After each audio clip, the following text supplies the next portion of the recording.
times in a row. There you go. There you go. Ohio State, Michigan, Saturday. CC's birthday, Sunday. Come on to the house. Get it up. It was a party weekend. Let's do it. Back Ohio here with State Coach win, I ain't even coming to work on Monday. We are going viral. National holiday. Jared Goff outdueled Pat Mahomes and the Chiefs Monday night. The Rams quarterback threw for 413 yards, 4 touchdowns. He also ran one in, and he tweeted this photo of his touchdown celebration on that run. A lot of people thought the picture looked like a basketball move. Nick? Oh, a little finger roll? Like? A little finger roll, a little George Gervin, a little Iceman? Oh, yeah, absolutely. Absolutely. Just a nice little touch. He was having a good time. Realized, that's 10 foot. I can't get that. Oh, that play right there, that's one of the 3,800 times this year LeBron's been fouled going to the basket and not gotten the call. Oh, my goodness. So not only you represent Patty Mahomes, then you come back and get on brand with LeBron. Listen, I didn't pick the graphic. I'm just telling the audience what I saw. I watched that game. I lost money on that Magic game. LeBron tattoo on his left arm and the Mahomes tattoo on his right arm. All right, enough.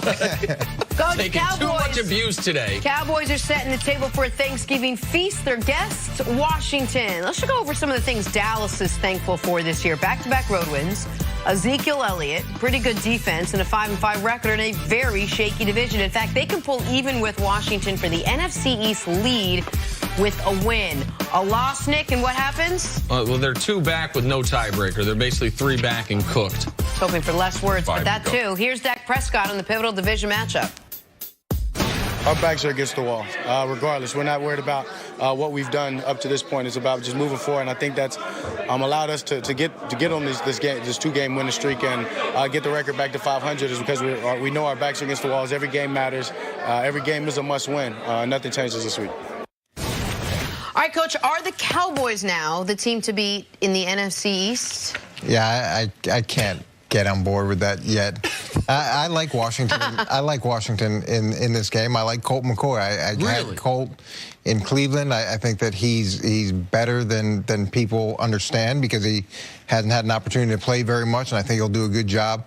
I really like Bill Callahan, who's in Washington. So Bill Callahan was the O-line coach in Dallas when that O-line was considered to be the best in the league and all those guys got paid.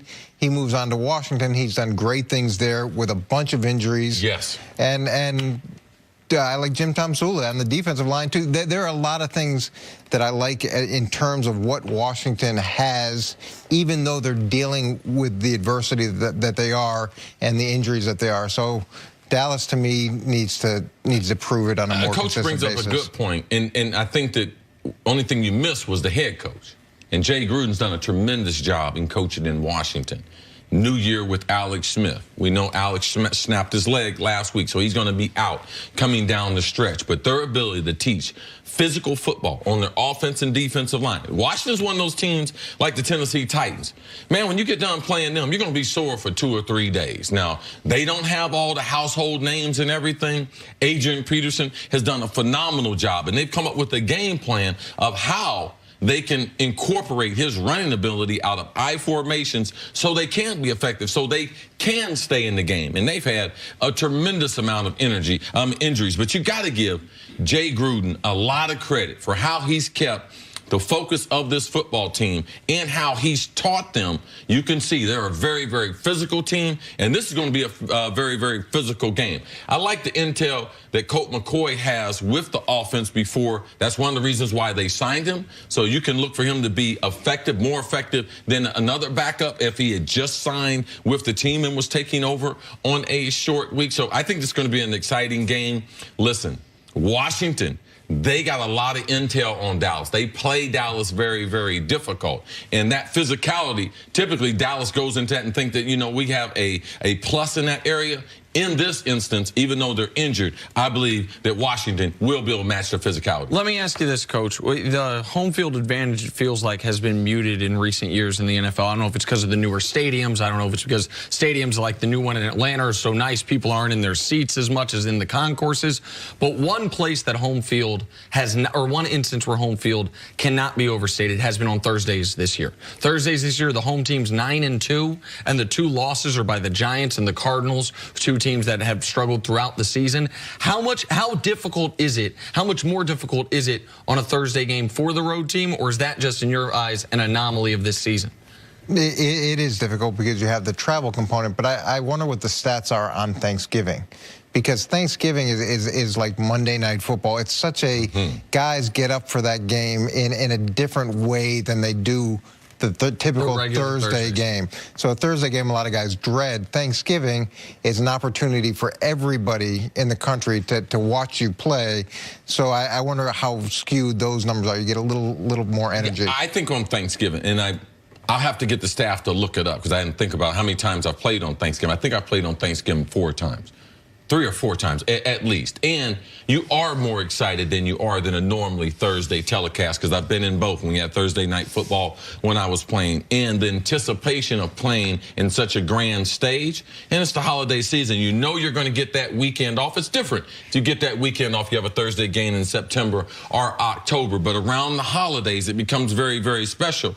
And everyone is watching football on Thanksgiving. Everyone's not watching football on Thursday night. Right. All right. And the numbers reflect that. So I think players, you go into these games, you're very sore, but you know that it's been a great tradition in the NFL, and you kind of look for kind of fulfilling people's holiday with some good football. And let's get back to the way we started. There are implications. Oftentimes on Thursday, you're having 2 games, and they don't really mean that much. This game means a lot for both of these teams. This is, listen, I've been saying, as we've been promoting all week, this is the biggest game of the year in the NFC East. And, Coach, I know early in the year you don't like me looking at the schedule, but I think in Week 12 it's okay to look at where teams are, and what the game means. If Dallas wins, they get a split with Washington. They're 3-1 in the division, and they have the same record as Washington. If they lose, they're 2 back, having been swept by Washington, meaning they will have no tiebreakers, meaning they have to get a game better than them. So if the Cowboys win, they will come in on Friday, and if Vegas sets the odds in the division, they will be the favorites in the division. In fact, they are the favorites in the division right now because Vegas is anticipating a win, and they don't respect Colt McCoy the way you do. If they lose, they're finished. Like, you can't come back from 3 back with 5 to play. Not in the it's a rarity that ever happens in the NFL. And usually if you're 3 back with 5 to play and the team you're chasing is only 7-5, it means you're not a very good football team. So as far as the stakes of this game, they couldn't be higher for the Cowboys. Well, one thing I do like about the Cowboys is they've had adversity throughout the course of the season, in the sense that everybody has killed them. Everybody has talked about the things they haven't done very well.